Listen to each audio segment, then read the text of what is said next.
Hello YouTubers. As you can see, I'm going to talk about Bill Cosby in this video. Now, if you're not into conspiratorial, dialogue or anything, then don't bother listening any further. I'm just not going to waste your time on this one.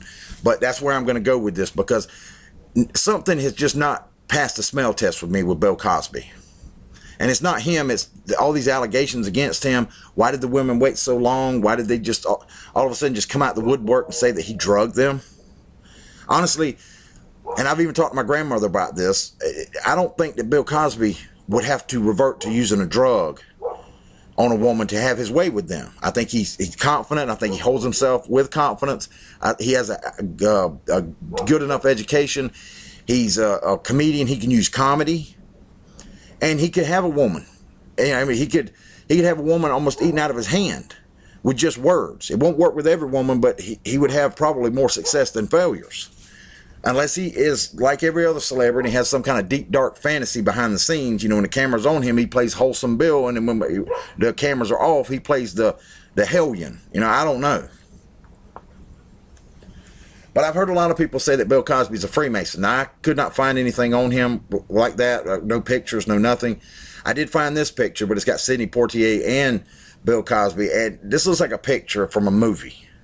Could be wrong, but I want to say I've seen this somewhere before in a movie. But like I said, it's been so long, I don't know. But I did find one on Richard Pryor. And the way I look at it is, if Richard Pryor was a Freemason, and Richard Pryor and Bill Cosby are not too far apart in age, what's the likelihood that Bill Cosby's one too? I'd say more than likely, but there's still no 100% guarantee.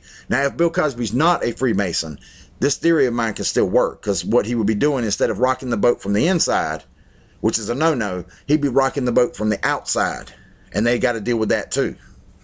Okay? So most of you who know about these secret societies, you have to pass like a hazing process or some kind of initiation. And they have to get a lot of dirt on you. You either have to have dirt already on you, or you have to go out there and get some dirt so you can join that exclusive Boys and Girls Club.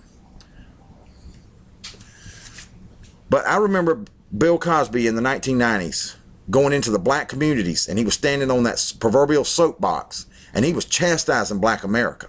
He was saying, look, quit blaming white people for your problems. Quit saying white people are holding you back. If Bill Cosby can go through the racism that he went through, which is more intense than what you see in 2018, then by God, you can go up there and you can get an education and you can make something of yourselves too. That's one thing he was saying. He was also saying that black people, you need to get that nuclear family back. It's destroying you. You need to get off the welfare system. You need to teach your kids how to read and write. You need to take an active role in their schooling. You need to keep them out of the gangs. You need to teach them American culture. Oh, he was going off. Then there were two thoughts that ran through my head simultaneously when I was watching that clip on the news. This was years ago, back in the 90s somewhere. And I said, ooh, he's going to be ruffling a lot of people's feathers, black and white. And the other part of me was thinking, go get him, Bill. Because if Bill Cosby, a successful black man, can tell black America he can do it, you can too, that might resonate with black America, because it's always been, oh, you're white, you don't know what you're talking about. Even if a white person sees the problems in the black community and tells you what every one of them is, black people will say, you don't know what you're talking about because you're white. You ain't never been black, so shut your mouth. And that's not a way to see things, because sometimes people can, on the outside, can see your problems better than you can being on the inside. You don't have to live in a neighborhood to see the problems in said neighborhood. All you have to do is be standing off to the side and observing, and you can see all kind of problems. There's a lot of black people who won't put other black people in jail, even though they're the ones that are causing the problems. That's one of the reasons why no businesses want to move in your neighborhoods, because it's all that crime. Let the police come in there and play the garbage men and take the trash out. So Bill Cosby's doing all this, and I was like, ooh, he's going to be making a lot of people mad, especially Jesse Jackson and Al Sharpton, because they've always preached the opposite message. Black people, you can't do it unless I'm your advocate, because that gives them power. You have to have a middleman in order to talk to the government. So they are the middleman, and they can do this for you instead of empowering black people to do it for themselves. Because let me go ahead and explain something to you. If you are always a victim and you feel victimized all the time, you wake up feeling victimized, you go to sleep feeling victimized, then people can manipulate you at every turn. So Bill Cosby, going into the black community, is doing this. He makes a lot of people mad. And like I said, it doesn't matter whether he's a Freemason or not. Maybe Bill Cosby got a message, and I'm speculating here. Some of this stuff will be speculation. I should have said that at the beginning, but I didn't. But if Bill Cosby did or didn't get a message from somebody saying, hey, Bill, you need to shut your mouth going into the black community. You do not need to be doing this. You need to let things play out the way they play out. Let Jesse Jackson and Al Sharpton do their thing and let the government say that they're going to give black people this, that, and the other, and then they'll stiff them in the end. Don't say anything. Don't empower black people. Don't do that. Because there are white and black people who want to see black people victimized and ostracized so that they keep you under their thumb. You know, I'm kind of the person, I don't want an advocate speaking for me because I don't know their motivations. I don't want Al Sharpton or Jesse Jackson speaking for me. I want me to speak for me. I know my own motivations. I know my own agenda. I don't know yours, the listener. You don't know mine. And I think you would rather speak for yourself instead of me speaking for you, right? I mean, it only makes sense. So Bill Cosby's doing this, and then Bill Cosby's son, Ennis, gets killed. And I always thought that was strange. It was so random. And according to the article, Ennis was changing his tire, and the guy comes up, shoots him in the head, doesn't even bother to take his Rolex watch, the $60 in his wallet. And that reminded me of something in 2016 with the DNC staffer, Seth Rich, who got gunned down. Personally, I think he was the one leaking the emails, the WikiLeaks, or the emails to WikiLeaks. And I think he had to die because he was the one leaking the information. He had to plug up the leak. And I honestly don't trust the Democrat Party as far as I can pick the party up and throw it. And it doesn't surprise me. You're leaking information, they deal with you one way or the other. And it wouldn't surprise me if Ennis Cosby's death wasn't a message to Bill to stay the hell out of the black community. Because when that happened, he disappeared from the limelight.